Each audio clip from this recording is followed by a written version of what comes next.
It's cool cars, interesting people. Today, Johnny Korthuis. Do you need your tree fixed? Johnny can do it for you. You want to jump off a bridge?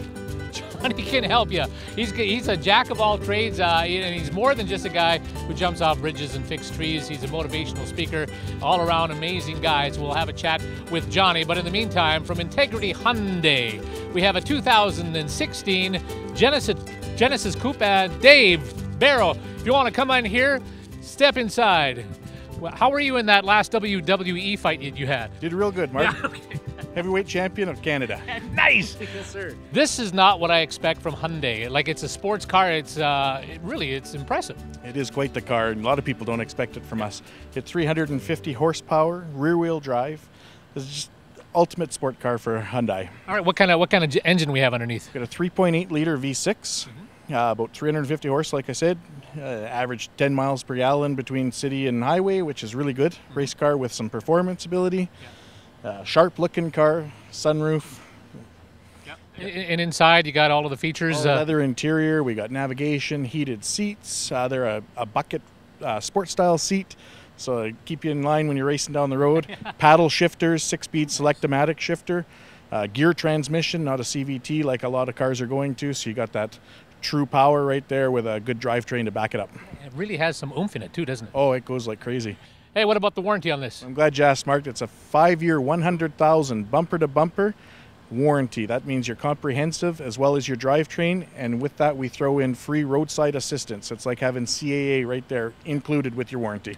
Well, it's a car you won't expect from Integrity Hyundai, but you do, and we're going to get this guy we don't expect, but we'll find him. It's Johnny Korthuis. Thank you so much. Thanks, Mark. Appreciate it.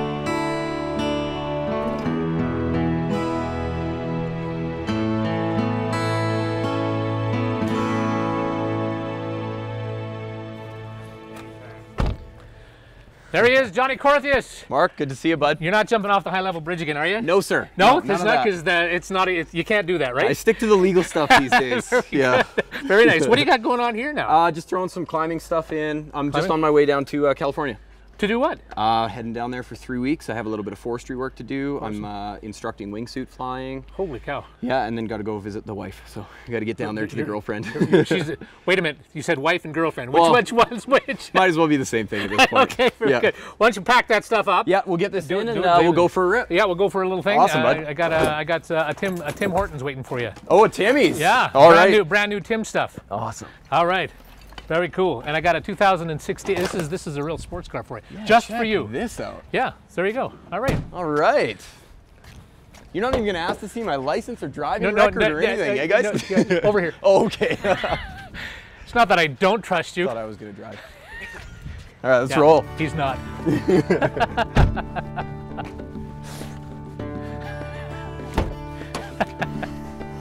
So you ready to roll? Yeah, let's go for a ride. Okay.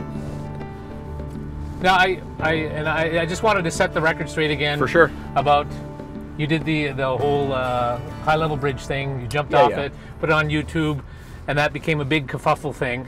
For you. But yeah. In retrospect, that you just weren't thinking it through, or you just say this is going to be fun, nobody's going to worry about it, or what do you think? Definitely. Like when I grew up in Lethbridge. Yeah. So, with a certain skill set, you get really comfortable playing in your hometown. Sure. Right. So, it obviously started with biking. From biking, it moved, more towards the parkour and the free running, gymnastics-y type stuff. And then obviously into rock climbing. And then from rock climbing, I started getting on top of mountains and looking off, thinking like, wow, there's a whole other area to explore. So I sort of just continued to travel and compete and do the things as an athlete as I was doing. Yeah. Then, I got this skill set, and the skill set was base jumping. So I returned home after, doing some training and things like that, but I returned home with a new way to explore. Yeah. And, the high level bridge for me personally has always represented like a beautiful piece of architecture. Sure. Right. So, from kind of climbing on the bottom rungs and jumping off of it into the water, when you're swimming at the little swimming hole there, or floating under it, when you're doing your river floats, like it was always just a really cool thing that Lethbridge had, that everybody knew of, right? So for me, it was, you know, another way to explore and sort of express myself in my hometown. And then, you know, evidently, you know, you hear so many stories of people like, oh yeah, I crossed that back when I was a kid, or I rode a motorbike across it. And no big deal. No big deal. And, you know, it was ironic because I'd open up Lethbridge Living and I'd see photos of people, you know, like either engagement photos or wedding photos, and they were always like up there on the tracks. And I was like, that's their form of art. Yeah, you know, and I was like, I've never been up there, and now I have this awesome way to explore, you know, to express myself. So I went up there, and you know, I did the jump, and you know, when you do things that people aren't used to, you always expect a little bit of backlash and a little bit of hate, you know, and if you want to do great things, at some point you're going to attract some negative publicity, right? And you were fully willing to accept that. Yeah, and I figured, like, you know, lots of things. Like when I backflipped my bike off the roof of Burton Max, I got a whole bunch of hate because it was like, look at the example that you're setting for the kids. Right. Now everyone's going to try to backflip their bike off the roof. Yeah.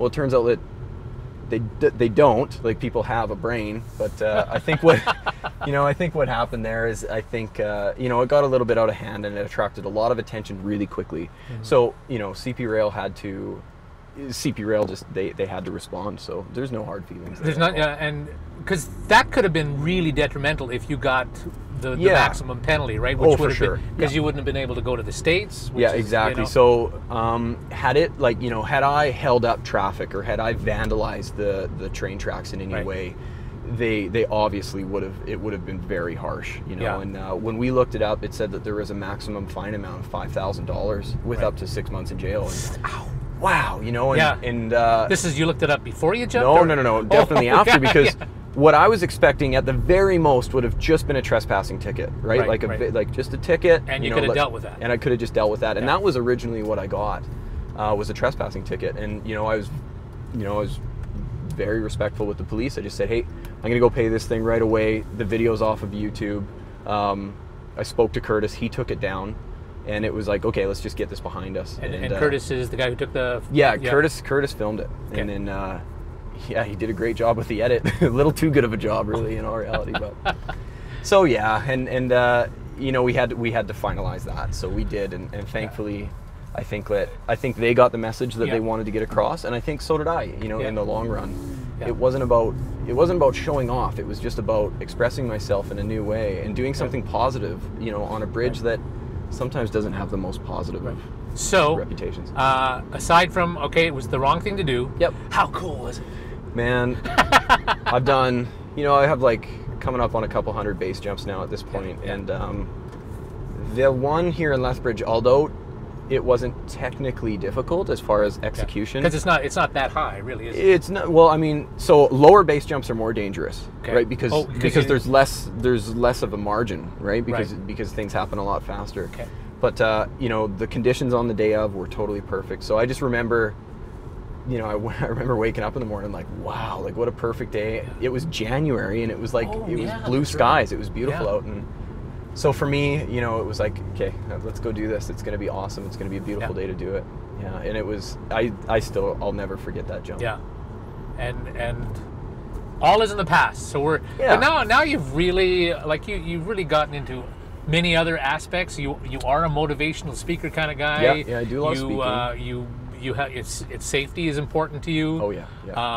You know, you inspire kids to do things on the edge, but in a safe way, I guess. Yeah. But I mean, still, you still are, you know, you do dangerous things.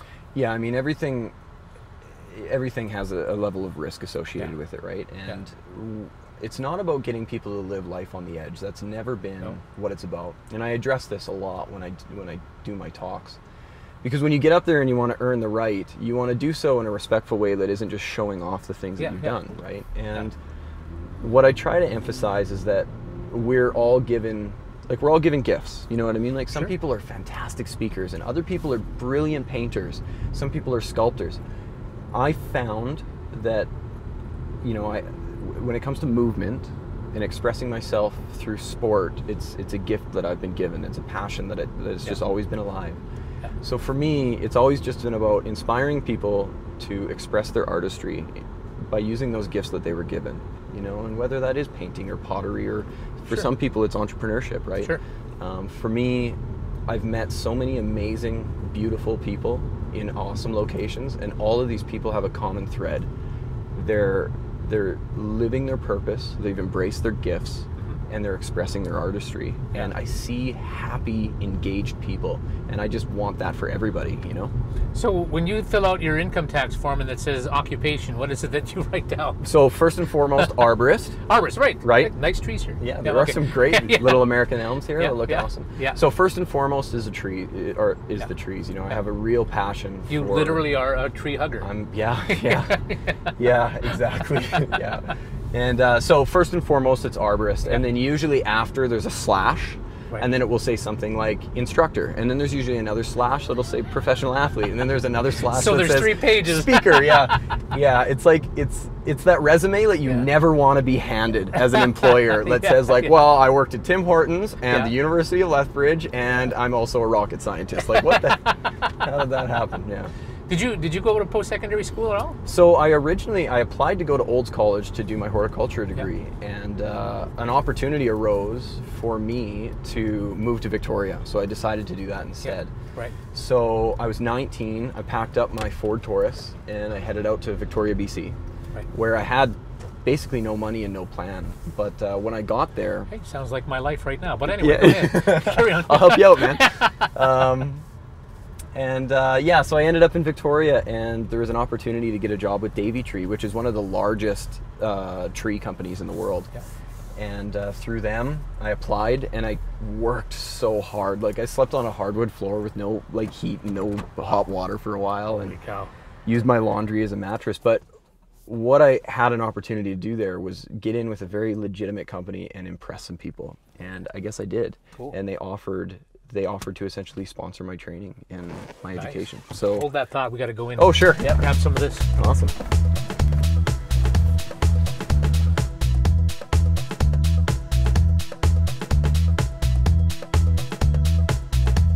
I think, if I'm not mistaken, I think is this the 14th Tim Hortons in this town? Yeah, at the very least.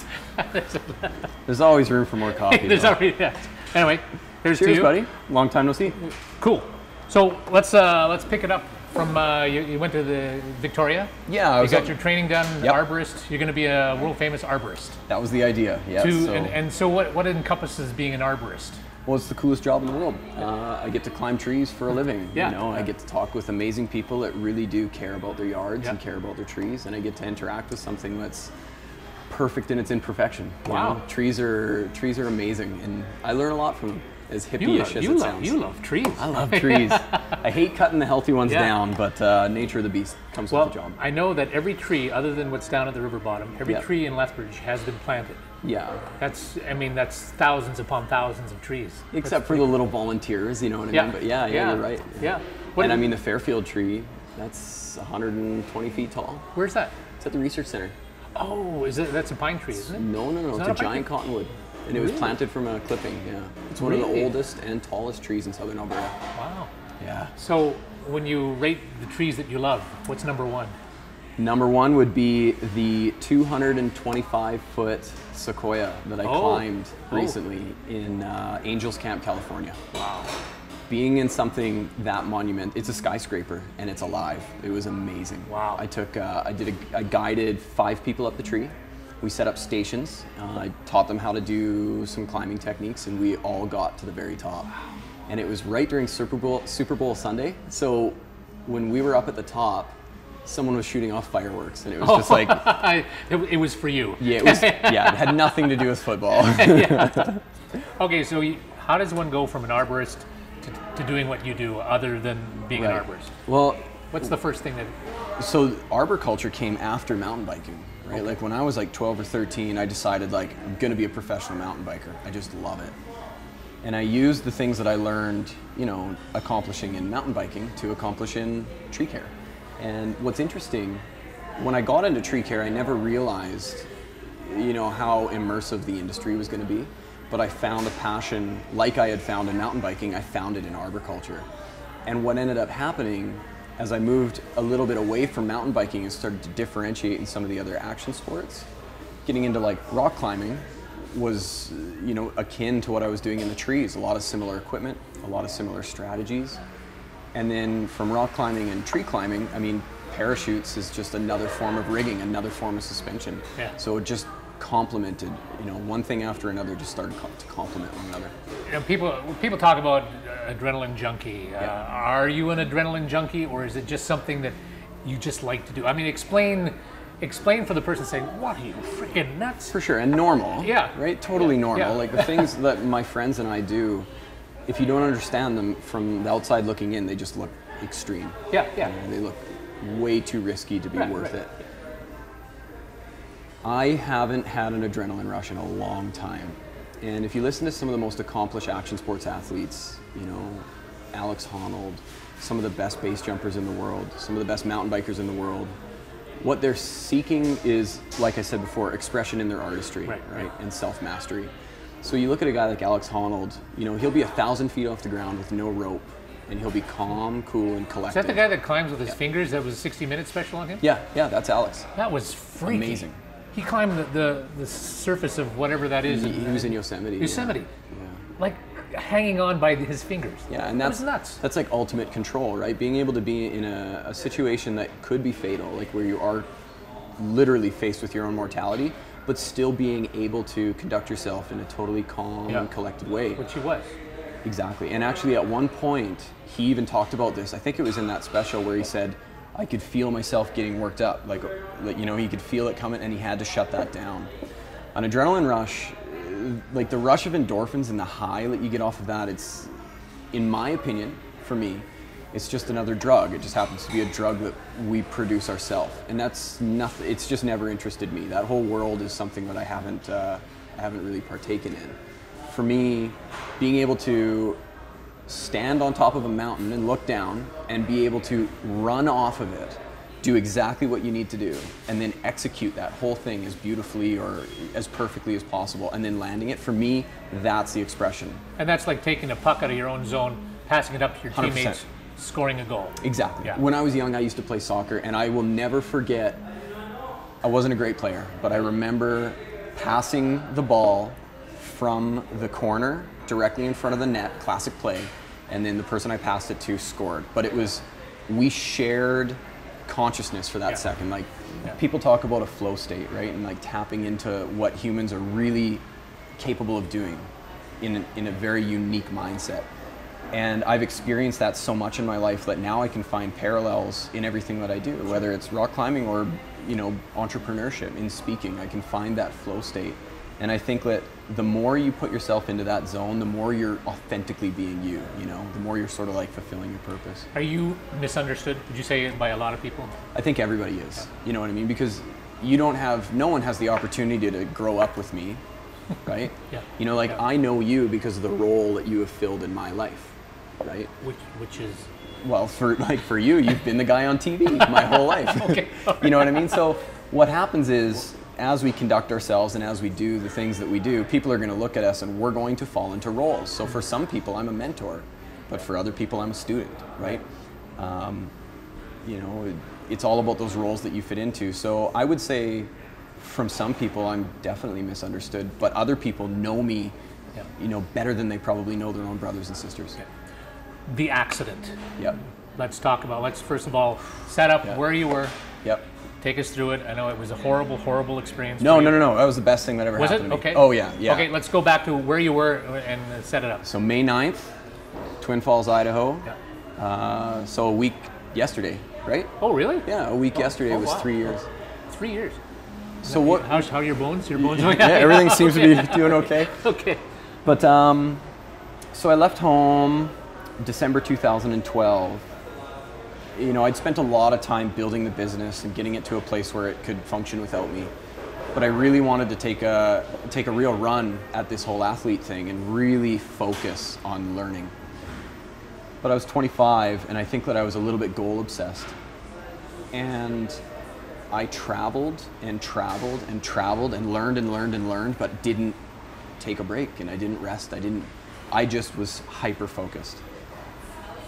And that pattern of behavior cost me like a very valuable relationship and other relationships with my friends, and I was sort of goal obsessed in a way.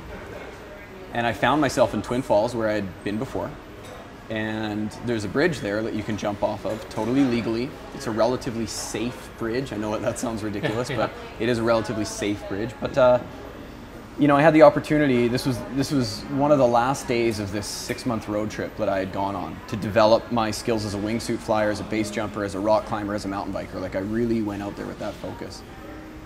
And you know, hindsight's 20/20, and even though I can see the Malcolm Gladwell tipping point, thousands of different variables that ended up to me getting hurt, I don't think that I would change them. But that would have been about the 7th jump. I think I did 5 jumps day 1, and then this was the 2nd jump of day 2. And yeah, what can I say? I mean, I jumped off, I did a gainer, I threw out my pilot chute, and it did not open. And it didn't pull out my main. So, you know, you have 5.5 seconds to figure out what you're going to do with the rest of your life,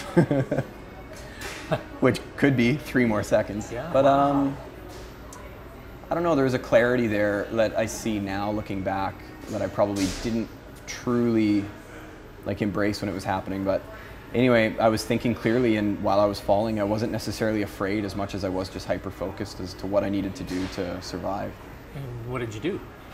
Well, I knew that if I belly flopped, it'd be over real quick. And I remember thinking, like, as I'm going down, like, I pulled on my bridle to try and get the pins to release. And at that point, it was sort of futile because I was about 80 feet off the ground, and it's going to take the parachute 80 feet to open. But I was still kind of fighting.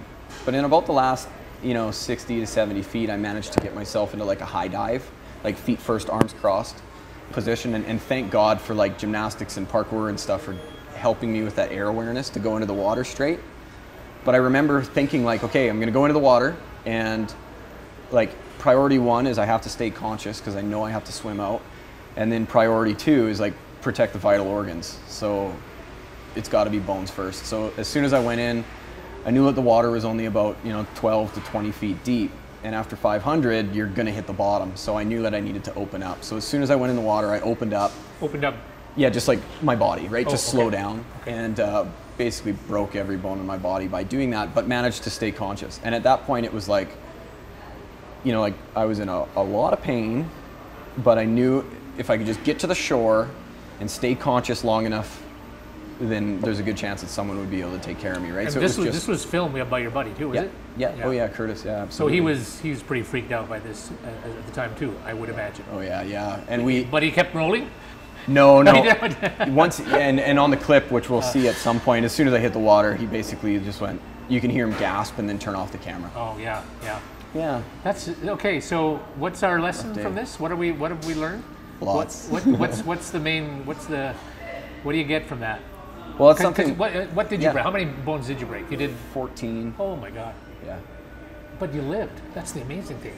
Yeah, for sure. And I get a second chance. Yeah. Or maybe it's 3rd or 4th at this point. I haven't really kept track. But has it become a big philosophical thing for you? A little bit. I mean, you spend a lot of time by yourself after accidents like that, and a lot of times by yourself where you don't have the usual outlets of expression that you normally would. Like, I couldn't really talk and hang out with people because I was inundated. You know, I was on as many painkillers as they could give me to keep me conscious long enough to eat. You know what I mean? Yeah. I was laid up. I couldn't move, you know, like both my legs were broken, both my arms were broken. Like I was pretty much I was left alone with my thoughts for a long time. So that forces you to start to question all of your motives and what you've done with your life up until now and what sort of effect you've had on the planet and the people around you. And I think that when you go through those sort of things, it's important to admit to yourself the mistakes that you've made so that you can learn from them. Because you're faced, man. Like, it's just you and your thoughts. There's no counselor. There's none of that. It's just you and your thoughts in a dark room in a lot of pain. And I mean, you could say philosophical, you could say spiritual, but in all reality, it was just, there was a lot of self-work that had to happen there as far as motive and goals and things like that. So it was a very clarifying experience. You went back and jumped again. Absolutely, yeah. What was the reason for that? Well, you ever been through something traumatic? Yeah, couple things. Right? Yeah. So when you think back to those traumatic things, there's going to be a whole bunch of elements that you build up in your mind that aren't necessarily real. Okay, like there is a fear of the future and a fear of the mistakes that you've made and all of these other things that compound the nasty feeling that you have about the accident itself. And the fall sucked, I'll be honest. Like breaking that many bones, Really? like that really sucked. But the things that you think about afterwards, and I don't want to say regrets, but the lessons that you learn, that was even worse. And that whole experience was sort of all conglomerated. And I knew that, you know, just the nightmares and the anxiety wasn't going to go away until I went back and faced that bridge again. And to some people, I'm sure it sounds ridiculous and it's just an inanimate object, but there needed to be an element of closure. And you did it. Yeah, And it was obviously successful. And I've since jumped it probably 30 times. Oh, is that right? Yeah, Really? Yeah, and now I'm back to the point where I'm cautious, but I'm comfortable there again. You know. What happened? Why did your chute not work? Was it? At this point now, like we've examined it to death, and there's on a base jumping container you have one parachute, not two, and there's a flap that covers two pins that hold the container closed. That flap, in combination with my body position, must have caused the bridle, which is like the string that pulls out your main parachute, to get hung up on itself essentially. So it's called a pin lock. So a combination of my body position with the rig or the parachute manufacturer, I think it was just a perfect storm. Yeah. Nasty, you know, accidents happen. Now you know people who have died from base jumping, right? Oh, good, yeah. Friends, good people. Yep. What's the you know, there's camaraderie. Everyone understands why you do what you do. Yeah. But the reality is some people do die. Yeah. So what's the takeaway from all of this when you hear your good friend just died doing what he loved to do? Yep. I mean, it hurts. So what do you do? How do you deal with it? Appreciate the time that you have with the people you love. Yeah. Never take it for granted. Yeah. And so it's as simple as that, really. Now you're ready to have your first child, right? Yep, got a baby on the way. They want to do the jumping thing. What do you say? I mean, that's going to be completely up to him. Yeah. But I think it's very important that if that's the path that he wants to go down, he needs to be very informed as to the realities of the situation. Yeah. You know, I think that as a mentor, which I've been, and a coach and an instructor, and also as a parent, it's our responsibility to instill knowledge, but not necessarily regulation. So I want to empower the people that I, you know, interact with as much knowledge as possible. And then from there, they're going to make their own decisions, and they're going to take responsibility for their actions for sure. I would never tell someone not to do something, but I often reinforce the realities of some decisions that are made. Suggestions. Yeah. Would you consider yourself a bit of a rebel at all? A rebel, I don't like the negative annotation, because I understand that there's a place for order. You know what I mean? There's a place for order and organization, but then there's also a place for creativity and free thought. And I think that where we want to exist is in between there, but never on either extreme spectrum. You know, to be an anarchist, to me that's silly, and then to be the opposite of that, which I can only envision happens in like a gray square in front of like a computer with no internet access. I don't think that that's the answer either. I think that you know, the beautiful parts of life really do exist in those gray areas, in between the polar ends of the dichotomy. And I see that with trees, and I see that with action sports, and I see that with my girlfriend and all of my friends. We're all a mixed bag, and that's kind of what makes it so beautiful. Hey, talk about this parkour thing. I've never heard of parkour before. So this is actually a perfect segue. So parkour is... Like, it's not a margarine, right? Say what? No. It's not a margarine. Parkour margarine. No, definitely. Okay. So what's cool, so parkour is like the embodiment of like creative thinking with movement, with no equipment. Right. Right, like to be a professional mountain biker, a wingsuit base jumper or whatever, you need to have all of this different equipment. With parkour, you don't even need shoes, you just need you. And you get to know yourself, and you get to unlock these tools. And what's really cool about parkour is that it addresses like all of the fundamental fears that we have, like the fear of heights and the fear of falling and the fear of looking stupid. Like all of those are part of parkour, and you get to experience them really quick, like as soon as you get into the sport. What's really interesting though is that, you know, you talk about the ends of the spectrum. You know, as far as like regulation and classification, you have gymnastics on one end for sure, because it's, you know, it's not extreme, it's not very innovative, and it's very regulatory in its nature. Yeah. And then on the other end, you have sort of just uncoordinated interpretive dance, you know what I mean? Which is fine if that's your thing. But what's cool about parkour is you take your body, whether it's an athletic body or not, and then you figure out the things that you can do with it, and those are now your tools, and you get to interact with anything around you. Anything becomes a vector for like expressive movement. It's just so cool like that. And you don't need a lift pass, and you don't need a waiver form. You just need your own creative expression. Sure. And that's what I love about it. And do you have a facility in town for that? Yeah, Great. so myself and John Hafachuk, we founded the Anomaly Parkour team and worked really closely over the course of about 3 years with an organization called Breathe Parkour out of Calgary. Okay. And basically what we wanted to do is build a community and a following here that would sustain a gym. And it took a lot of work and a lot of demonstrations, but we did it, and now Breathe Parkour is open. And I was in there actually the first time that I've coached since my accident. I went in 2 weeks ago and taught a seminar just on movement and creative expression, and it was like I never left. It was nice. Just, yeah, Good. it was awesome. Health-wise, I mean, you've got all these bones. Are they totally mended? Are you totally 100% now, or where? I'm at about 80% of where I think I can get. Oh, 80%, yeah. I don't think that I'm ever going to get to 100% of where I was before my accident. And that's the nature.